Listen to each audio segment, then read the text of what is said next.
Hey everyone, welcome back to my channel. Today we're going to talk about the imagery of dictators in Refugee. The role of dictator was created in 510 before Christ by the Roman Senate, a bureaucratic organization in ancient Rome. A dictator controls an entire country. He has power over everything from the media to the civil code. The power they have is typically taken by force. In Refugee by Alan Gratz, the imagery of dictators is not accurate and well explained in all three of the plot lines. In Joseph's narratives, he and his family have to leave Germany because his dad continued practicing law even if the Civil Service Restoration Act of 1933 was forbidding it. Joseph's dad is taken to a concentration camp, but it's not explained in the book what a concentration camp exactly is. In 1933, Hitler became Chancellor and installed the first death camp in Dachau soon after. The camp was used for political prisoners. In other words, it was for the people who didn't agree with Hitler. After the opening of the camp in Dachau, many camps were created. Reported by statistics of the German Ministry of Justice, approximately 1,200 subcamps and camps were found in countries occupied by Nazis. However, according to the Jewish Virtual Library, there were about 15,000 camps around Europe. In Refugee, Joseph's dad doesn't explain what is going on in the death camps, except when he says each night the Nazis would choose to feed one of the Jews to the sharks, but that is just a fraction of what Hitler did to those innocent people. The fascists would make them work all day without a drop of water and no food. The prisoners had to sleep in a tiny room on wood planks on top of each other. There were no showers except for the gas chambers. About 6 million of Jews were killed without any remorse under Hitler's watch. In the book, the tragedy is not well explained and Hitler isn't presented. You have to know the historical facts about Hitler's fascism in Nazi Germany to understand why Joseph and his family have to leave their country and to comprehend why Joseph's father is traumatized by what happened in the camp. In Isabel's plot, her family, and the Castillos leave Cuba by raft to hopefully get to the United States with dry feet. They get to leave because Fidel Castro told them anyone who wants to leave the country without going to prison is able to, but you have to know that the Cubans who usually try to leave the country get arrested.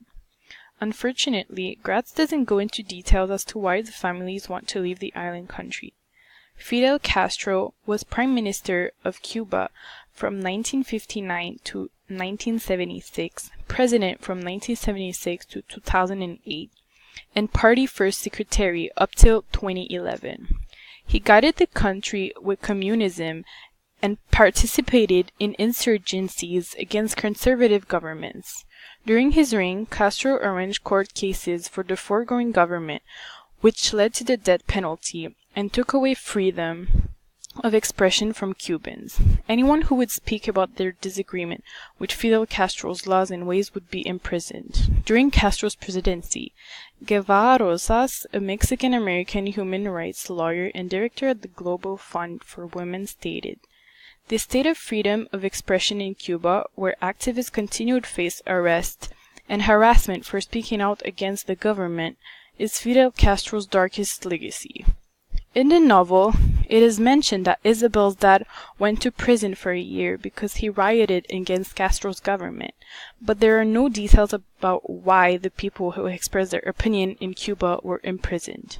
Therefore, you have to know the island country's history with communism and Fidel Castro to understand why Isabel and Ivan's families want to leave. Finally, in Mahmoud's story, him and his family have to leave Syria because of the war. In Refugee, Gratz put excerpts of the conflict, for instance, the bombing, the crimes, and the dispute between Shia and Sunni. Once again, it's not explained why Syria is in a war. According to CNN, the civil war has compelled 11.2 million people to leave their home and killed over 300,000 people. The Syrian crisis began on March 15, 2011 with riots against President Bashar al-Assad and his government. The conflict started when 15 students were arrested and tortured for doing a graffiti about the Arab Spring. One of them was killed, which caused demonstration and the demand to release the other boys. The president reacted to the complaints and peaceful protests by murdering and imprisoning dissents. The Syrian government must stop shooting demonstrators and allow peaceful protests, release political prisoners, and stop unjust arrests, allow human rights monitors to have access to cities like Daraa, and start a serious dialogue to advance a democratic transition, said ex-President Barack Obama in 2011. Mahmoud, his parents, and his siblings had to leave the country due to the civil war who started because of Syria's dictator.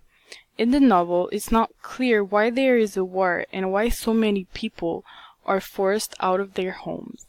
To conclude, you have to understand the history of the country with the dictators to understand and appreciate Gratz's novel. Thank you so much for watching.